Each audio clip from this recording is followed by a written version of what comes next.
पंजाब के सरहदी इलाकों में सैलाबी सूरत हाल पर पाक फौज का रेस्क्यू एंड रिलीफ ऑपरेशन जारी है।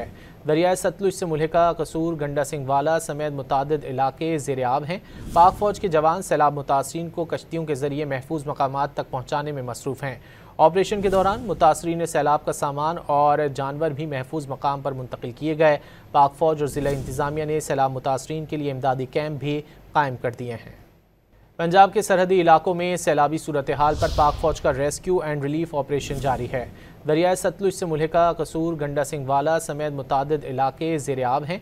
पाक फौज के जवान सैलाब मुतासरीन को कश्तियों के जरिए महफूज मकामात तक पहुँचाने में मसरूफ़ हैं। ऑपरेशन के दौरान मुतासरीन सैलाब का सामान और जानवर भी महफूज मकाम पर मुंतकिल किए गए। पाक फौज और ज़िला इंतज़ामिया ने सैलाब मुतासरीन के लिए इमदादी कैंप भी कायम कर दिए हैं। पंजाब के सरहदी इलाकों में सैलाबी सूरत हाल पर पाक फौज का रेस्क्यू एंड रिलीफ ऑपरेशन जारी है। दरियाए सतलुज से मुल्हिका कसूर, गंडा सिंह वाला समेत मुतादिद इलाके ज़ेर-ए-आब हैं। पाक फौज के जवान सैलाब मुतासरीन को कश्तियों के जरिए महफूज मकामात तक पहुँचाने में मसरूफ़ हैं। ऑपरेशन के दौरान मुतासरीन सैलाब का सामान और जानवर भी महफूज मकाम पर मुंतकिल किए गए। पाक फौज और ज़िला इंतज़ामिया ने सैलाब मुतासरीन के लिए इमदादी कैंप भी कायम कर दिए हैं।